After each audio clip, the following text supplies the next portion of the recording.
You're listening to QSBS Solved, where we share insights for founders and investors looking to maximize their business's growth, exit opportunities, and tax savings. Our team at QSBSrollover.com offers specialized services to help you benefit from owning qualified small business stock. Our podcast guests are leaders in their respective fields and work on every side of the startup journey to help founders and investors win.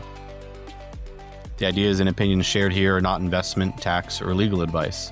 Reach out and we'd be happy to connect you with a qualified advisor or tax counsel. For now, enjoy today's episode.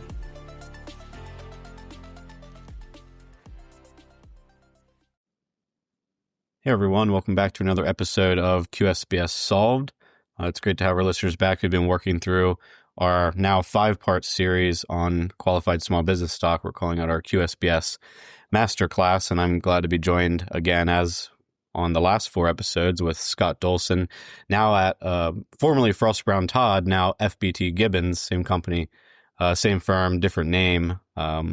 Scott's the leader of the firm's tax planning team and the co-chair of the firm's private equity industry team. And he's been with us talking about QSBS, certainly one of the most prolific writers on QSBS and lots of material online. But today we're talking about one of Scott's most recent articles, published in December, which is titled Planning for the Sale of Qualified Small Business Stock. Scott, it's great to have you for the last part of this series. Yeah, so that whole name change, we added, the firm now has 165 lawyers in New Jersey, New York, and I guess Philadelphia. So it's an East Coast thing, So, this number 5 episode is the one that everybody, of course, wants to get to, right? I mean, it's where you get the payoff. So that's obviously, there's a lot of blocking and tackling that's happened prior to getting to this point. And you and I talked about that for a minute. I mean, critical things are, somebody made a business decision to have a C corporation and issue QSBS, 5 to 10 years before this event occurs. So, that's a big deal and extremely important piece of it. And, the other piece is, just the basic planning to have qualified small business stock when you reach this point and not doing something to, make that not happen. And you and I have talked about some of those things in those other podcasts about, kind of the footfalls or potholes to avoid and things to do. But here we're ready for this is the payoff here, Yeah, I mean, not every business, you talk about the decision of what type of company, what type of entity structure you're going to move forward with when you start your business. I mean, many of the folks that we work with are sort of de facto thinking, well, we're going to be a C Corp because we're going to raise some venture capital. We see that a lot, but not every business starts out that way, certainly not from day one. And, very often we see folks 4 or 5 years down the line and they say, hey, I think we could sell the company in 3 years, but maybe they're not set up right to, they didn't issue a QSBS. Maybe they were an S Corp. The day of reckoning when your sale actually happens, the groundwork is laid many years before that. That's right. And I will say, I mean, the planning here is not necessarily always when you've reached the 5 years. I mean, this planning might be before that, trying to think through, what to do if there's a potential sale, something less than 5 years. I mean, under the new tax act, we've got that added 3-year thing, but for most people now who are already in C Corp and, looking forward to some type of sale event, we're talking about 5 years for the full 100% gain exclusion. And if you're not there, if you're 1 day short, you just don't get it at all. And you could do a 1045 rollover. But, you have to look at your options like that, so that's part of the planning here is, you might be planning for somebody who's 3 years out, 4 years out, 5 years out. So, there's different things to think about. And also it's not just planning for the sale of the whole company. I mean, we do a fair amount of work of working with stock owners. I mean, they're usually founders or early stage employees who are, participating in secondary sales, with usually where the company's doing a capital raise, they're selling some of their stock to get some liquidity along the way. So there's planning associated with that too, that is part of this picture here we're dealing with. Yeah, we saw a lot of these sort of, especially AI companies this past year, oversubscribed funding, the opportunity to take secondary all over the place. I mean, we saw so much of that in 2025. Typically between, $2 and $6 million is what we see, or call it 10 to 15% maybe of the amount of capital raised ends up being secondary of some kind. And there are a lot of interesting questions to ask when that gets brought up. If you're a founder and the investor's like, hey, I think that we'd have an opportunity to purchase some of your stock, and they're amenable to that, what are the first couple of things that the founder needs to click through in their mind or get in touch with you about when they think about structuring? Well, I mean, there's the issue of how long they've held their stock, obviously. So you actually are evidence of the fact that some of these founders are wanting liquidity and they don't have the 5 years, right? So, Yeah. I mean, we are seeing some situations where, in fact, some founder is selling after 3 years and they're then considering reinvesting under 1045. So, I mean, sort of the first planning is the same that it would be if everybody was selling their stock, which is how long have you held your stock? I mean, typically they're going to get paid cash there. So, in a secondary sale, you're not going to do some tax-free reorg with a buyer or anything. But, Yeah. you're getting money in. If you're getting money in before you can claim 1202, you've got to make the decision. Are you going to do a 1045 rollover?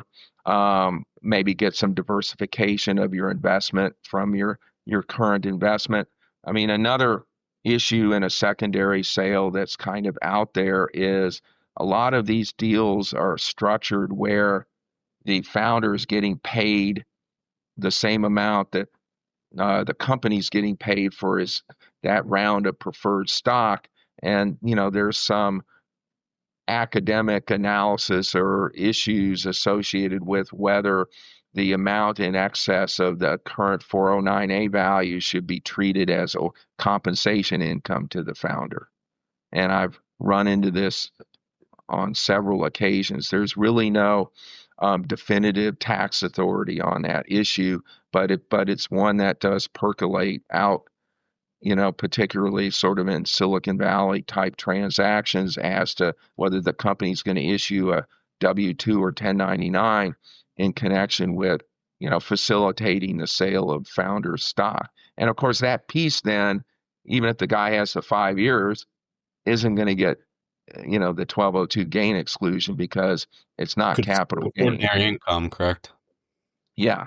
So Okay. that's an interesting thing to be thinking about, and and basically discussing with the company, who they're selling to, whether in fact it's everybody's going to treat it as a capital sale of stock, and part of it plays into what happens to that stock. I mean, is the buyer going to get to exchange it for preferred stock? So, I mean, there's a lot of different sort of Yeah. structures going on that we have to worry about on our end if we're working with the founder. Yeah, that's the one that we've seen come up here actually 2 or 3 times just in the last month and a half, which was the founder was ready to sell some stock and the investors coming in, they were having issues figuring out how to get the new investor preferred as well as the new investor QSBS eligible shares, so that the new investor could basically have enjoy the same long-term benefits as people who were in the primary round of the funding. Yeah, I mean, ideally, you'd have a buyer who doesn't need 1202 and make life easier, but that's not always the Yeah. case.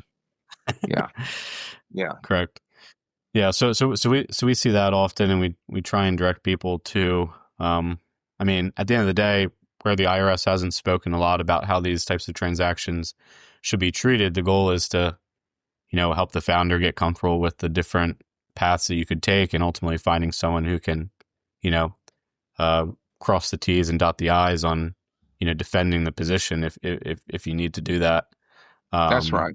That's right. but yeah, so important to chat with someone if that's the type of transaction that you're going through, because it can be a little bit more tricky than simply, oh, sure, yeah, you can buy my common and moving Well, on. you ultimately absolutely have to know what the company's going to do because you're pretty much dead in the water if the company goes ahead and issues you a 1099 or W-2.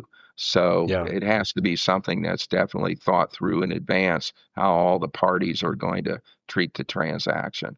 And I mean, that's true. Sometimes it's a redemption, Right. Is transaction it is and it you're out. possible to do a buyback and then for the company to just issue primary? I mean, it's possible, but if there again, if they're buying the stock back at greater than Mhm. the 409A value, then that issue's there. Now, I mean, the 409A value is not dispositive. It's the fair market value. It's just some companies feel like they essentially need to defend their 409A value by treating any payment for common in excess of that as compensation. I've just run into that. I've also run into situations where they don't feel that way. So it's like it's like on the list of issues to address when you're structuring these types of deals. Yeah, let's maybe step outside of Silicon Valley a little bit, where we see a little bit more of conversation around, hey, is there maybe a tax sale, a stock sale, or an asset sale happening for this particular Right. business? And obviously, we see that less with technology-based business or traditional like VC-backed companies. But if we're talking maybe about family-owned businesses who Yeah. have QSBS and they maybe they're in a market where stock sales just aren't that common, right? Where Yeah. where most businesses are sold as in asset sales. Um, I mean, that needs to be something that's sort of considered pretty early. Um, Well, I mean, that's part of so the current sort of, I won't call it fad, but new thing in life is modeling choice of entity decisions up front with different assumptions about what's going to happen on the back end. I mean, primarily the modeling is to look at year by year cash flow, money coming out, double taxation. But part of the modeling is, what's going to happen when you sell? Is the buyer going to buy stock? Are they going to demand buying assets? Are they going to give you a haircut if you say they have to buy stock? So, yeah, the thing about 1202 is that if we're 5, 6, 7 years out and we find a buyer and the best after tax result is we pick this buyer and this buyer says, I'm only going to buy assets because I want to get a basis step up, or I don't like your liabilities situation, contingent liabilities or something. So, I mean, in that case, if you sell the assets at the corporate level, from a C corp, you have a 21% tax. I mean, there's a 21% flat tax rate at the C corp level, which, by the way, is better than the 35 or 37% tax rate, on the ordinary assets with an S corp or an LLC, yeah, and is a few points better than the 23.8% you're going to get hit with on capital gain. So what we do is we sell the assets, we incur the tax. We're disappointed we didn't get to sell our stock, but that's life sometimes. And we adopt a plan of complete liquidation and we liquidate the C corp, and a liquidation is treated as a taxable exchange for federal income tax purposes. And guess what? We can claim 1202 at that point. So we only get hit with the state and federal tax rate on the C corp selling. So we don't. So if you're kind of looking at the results, I mean, the grand slam is 1202, right? I mean, that's the grand slam.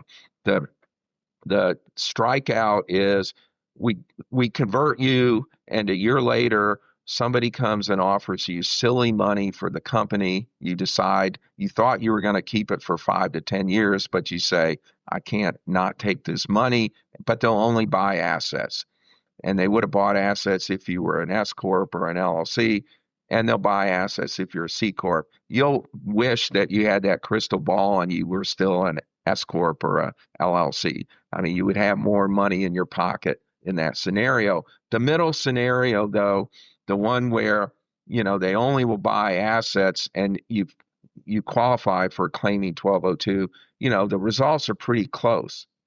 So So it's not like black and white. You're either, going to hit the grand slam or strike out. There's that middle, single or double or triple, whatever you want to call it, of, I stayed an S corp, or I stayed an LLC tax as a partnership, or I converted and I now can claim 1202, but they want to buy the assets. So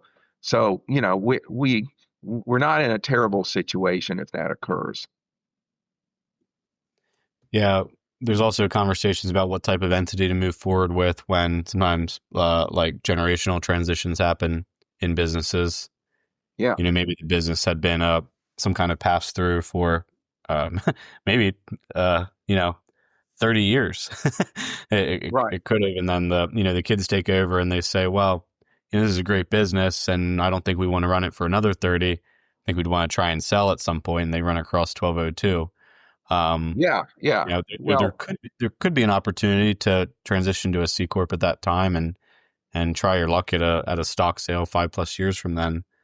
yeah, I mean, ultimately, Yeah, everybody needs to more of keep that, in right? mind that, yeah, I mean, everybody needs to keep in mind that 1202 is fundamentally a stock sale play. So, you not to say you have to know with certainty you're going to do that, but I mean, I think you got to at least have, made a business decision based on some reasonable assumption about a liquidity event, 5 to 10 years down the road. Yeah, and are you in a lawn care business, right? Where they're going to come and buy your book of customers and your tractors, or, are you in maybe, a large scale manufacturing? These could be different, Well, definitely I'll different, say if you're in a lawn care business, what's going to happen based on my experience these days, some PE firm's going to roll you up into a that's right, platform with 30 E others. corporation. I mean, that's what I'm seeing. Now, of course, Yeah. my view of the world's a little skewed because people who are reaching out to me, they're either interested in 1202 or they're already a C corp. So, the people that want to be somewhere and be an LLC and have a little lawn care business aren't going to reach out. But I mean, I do see that kind of business is actually one right now that people are rolling up, and we can merge you know, the their C corp into the platform C corp that the PE firm has created, as long as 40% of the equity or the consideration is stock. We can we can defer taxes on a rollover piece, which is the piece where the PE firm says, I'll pay you, I'm going to buy your company. I'll give you equity for part of it and money for part of it. So if we're going to merge with them and we want to have the stock for stock piece be tax free, it needs to be 40% of the consideration.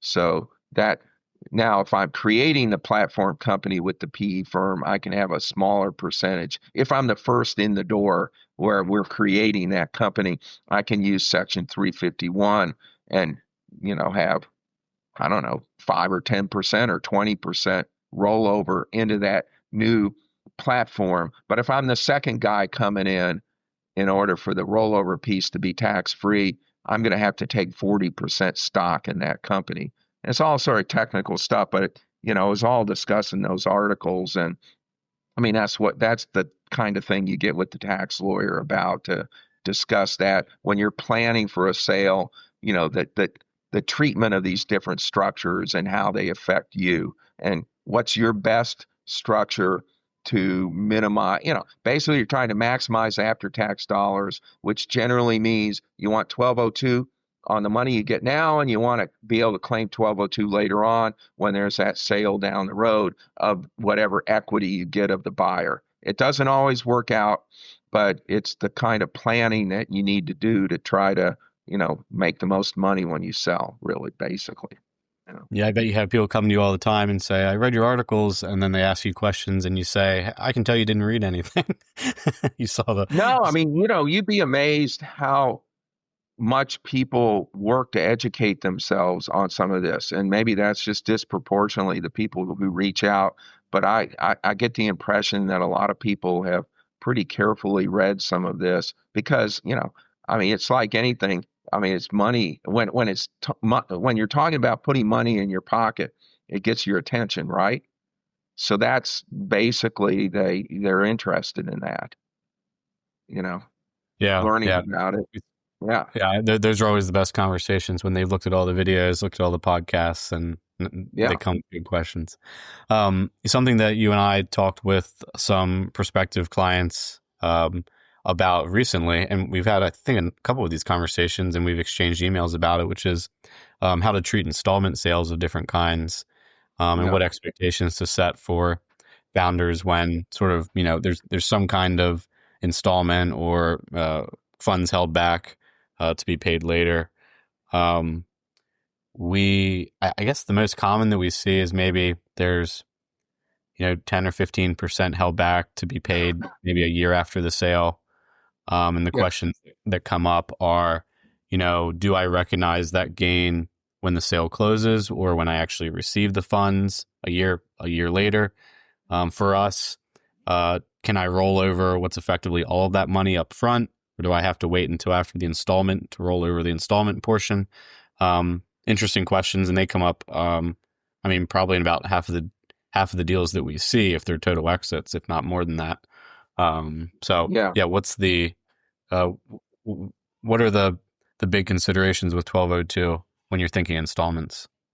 Well, first, you can if you're in a position where you're selling qualified small business stock, so you reach the 5 years and you can actually claim it.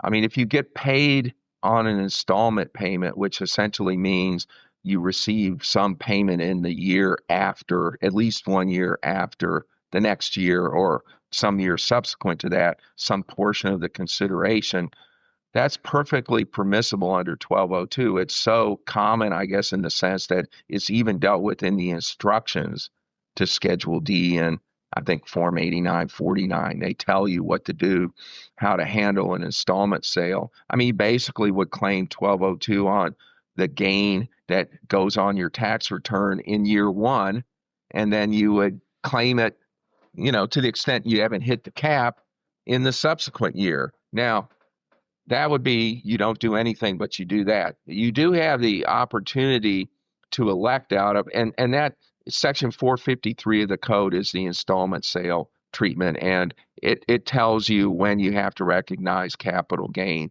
and essentially you can defer recognition generally until the subsequent year. If the amount that's deferred is more than 5 million, there's a code provision that charges you interest, so it basically negates the benefit of the deferral. It charges you interest on the unpaid taxes on the deferred portion. So that's not a great thing, but it's over 5 million. So there's that aspect of it. If I'm under the gain exclusion cap with all my potential payments, I mean, to me, I would just, and I can claim 1202, I would just elect out of installment sale treatment, which you're allowed to do, and just put it all on my return on year one. Because I've always got this Yep. paranoia, if I didn't, then maybe 1202 would go away in a subsequent year and somehow I wouldn't be able to claim it. So I would go ahead and elect out personally, but everybody should talk to their own tax advisor about that sort of thing. So there's that to take into consideration. And then, if you don't have the 5 years, then you have different considerations. So Hmm. you basically would certainly roll over, if you want to do the 1045 rollover, the money, the portion of the consideration you're receiving this year. So the question is, what do you do about the deferred portion? Let's say you're getting 10 million and you get 5 million in 2026, and you're going to get 5 million in 2027, and you've only held the stock for a couple of years, let's say. So the question would be, do I roll over 10 million in 2026, or do I wait until 2027 and roll the other 5 million over? Certainly the clearest thing is to roll everything over within 60 days, including the deferred piece, which is obviously a downer because it's a cash flow issue, right? You don't get the money until next year, but you need to, so the idea that you'd reinvest 10 million in additional QSBS this year may not, float everybody's boat. But that's the safest reading of 1045. There is a reading of it which I think has some, I think it has support in tax authorities that you should be able to, reinvest within 60 days after the receipt of the installment payment next year. Now, I would definitely talk to your tax advisor and, go through all of that and try to reach a decision how you feel about that. And I mean, there's also the question of, can I pay for the replacement QSBS with a promissory note, which is something I'm dealing with now, and I haven't got that fully analyzed. But there's a lot of nuances to the issue of the 1045 rollover. Um, I think if Congress had actually given it thought, they would have said, we're not going to make people roll. We're going to make it clear that we're not going to make people roll 100% over in 2026 when they only get half the money, but Yeah. they didn't expressly address that in the statute. Because one idea could be that, after the installment sale, then you just, if maybe you set up a new startup as part of the rollover, you just make an additional additional stock purchase after the installment sale Well, into you would the, have to be doing that if your position is that you can do the rollover within 60 days after receipt of the deferred installment. You would have to buy QSBS at that point, whether it's in the same company or a new company, either one. Yeah, yeah, it seems, it's a weird thing to not have clarified, although it does seem nonsensical that, someone would be expected to come up with $10 million when they only received five at the onset. Obviously, absolutely. there are ways to get that money, but that just doesn't even seem reasonable. Well, I think they, and I'm not 100% sure, but I think they maybe dealt with this issue in the opportunity zone rules about reinvesting into opportunity zones and in a way that's favorable for the taxpayer. But, the fact they've never issued regulations addressing this, just may be the fact that they haven't issued regulations and it just hasn't been addressed in another tax authority. But I mean, we've got a pretty I would call it a, sophisticated analysis of that. If somebody wants to talk to us about it, I don't know what the right word is. Sophisticated is not the right word, but a reasoned analysis of that regarding, reinvestment on the deferred installment. But, it's the kind of thing, don't do these things at home kind of thing, like the Holiday Inn, whatever it is. But, Yeah, that one's an interesting one to deal with. But I mean, it definitely is something that you would say if Congress had thought about the issue, I think they would have said, no, no question, we're not going to make people roll over 100% today when they might not get anything today. I mean, it could be a deal where I sell today and I get all my payment next year, you know? yeah, yeah. Correct. And yeah, so would you say, hey, you just can't do a rollover, for instance, because of Well, the way? you can write a check for 10 million bucks out of everybody, of course, has that sitting around in their bank account, right? Yeah, Yeah, yeah. yeah. Um, the last thing I wanted to mention, I don't know if you categorize this differently than installment sales. I guess it's a form of installment, but we had some folks recently where funds were held back to cover costs of the deal closing and other, I guess, like marginal costs of the transaction going through, gross ups and other things. But the money is expected to be paid out, say, within 2 months Well, of. that's the same year transaction. Well, it So it's actually really, actually happened over the year change, 2025, 2026. well, Is I it mean, if it happened over the year change, 5? so all the little escrow kind of holdbacks and all that stuff.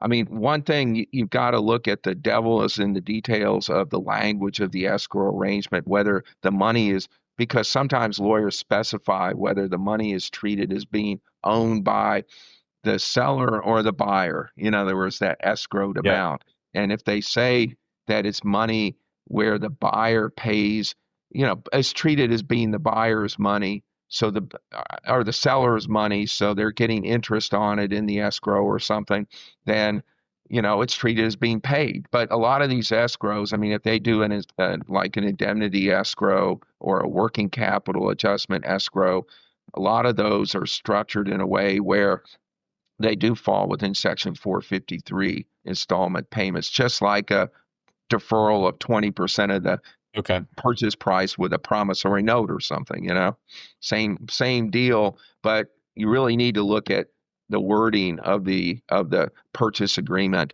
and and and hopefully the parties will have specified who owns it for tax purposes, and then you can basically analyze how you deal with that in the context of 1045 and 1202. Yeah, I mean, that's an interesting moment because, if say $500,000 is held back from your transaction, you're not even Yeah. sure if you're going to get 410, 300, or 500 back when, all's said and done and the money's paid out. It's just sort of an Well, interesting planning situation, right? yeah. Well, you haven't even mentioned an even crazier one. I mean, the earnouts. I mean, some of Well, these that's deals sure. I do are like pharma or life sciences that, I mean, their world, they're used to having royalty arrangements where, they license the asset. So if somebody buys the stock, they often still have consideration structured the same way. It's essentially a royalty payout for the stock based on, how many, pills they sell or whatever it is, right? Um, and that actually falls within the installment sale rules. But I mean, there, you've got more planning that you need to do on how to deal with that in 1045 and 1202. And there's a bunch of rules under Section 453 about how to deal with those types of arrangements. But basically, most of those arrangements are treated as being installment payments, even though they look like they're tied to the actual underlying assets. It's still be a payment for the stock. So we have to deal with those sometimes, depending on the type of company we're selling. Yeah, those are crazy situations. It becomes hard to model, like you said, earlier when you're trying to think through a tax situation, you can't actually. Well, Uh, I mean, that could be one where you literally do have almost all of the consideration down the road. I mean, it's the example of I don't get hardly all anything of it. on day one, but I get like, a penny per pill sold for my stock over the next 10 years or something, some kind of deal like Unless someone that. goes out of business, I suppose. Well, I mean, Um, there's a lot of business considerations that go into earnouts, right? yeah, That are kind of non-tax lawyer issues, but yeah, I mean, right. earnouts are a definite topic of in-depth understanding for M&A lawyers, how to deal with them. Yeah, this is really good. I think we covered the main parts of how these transactions can be structured, and there's certainly things that you need to be thinking about before you get to day of closing. To know all of your options and what doors have been shut for you because of the maybe type of deal structure you're dealing with, or who your buyer is. These are important questions to ask.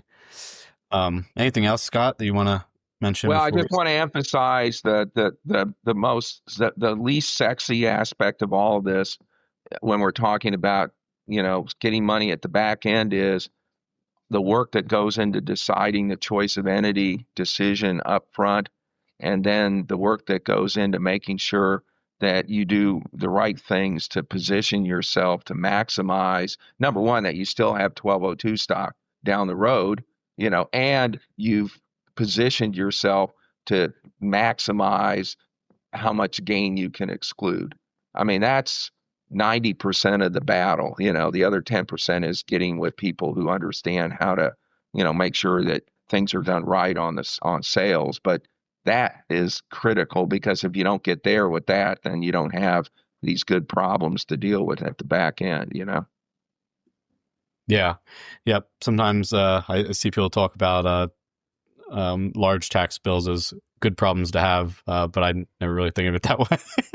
I think it's funny. Well, they're better than having nothing to worry about at all. But I mean, our Yeah, job is to try to take advantage of what Congress gave us, which are these statutes that allow us to reap the benefit of having qualified small business stock. yeah. Yeah. Thanks, Scott. Thanks a lot. Thanks for your time these last 5 episodes, and hopefully we'll put together something else like this again. Sounds good. All right. Thanks. Okay. Thanks for listening to this episode of QSBS Solved. We hope to hear from you soon.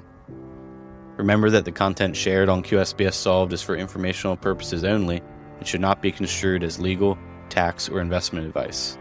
While we discuss strategies related to qualified small business stock, or QSBS, including rollover planning, listeners should consult their own tax, legal, and financial advisors before making any decisions. Laws and interpretations can change. Individual circumstances do vary.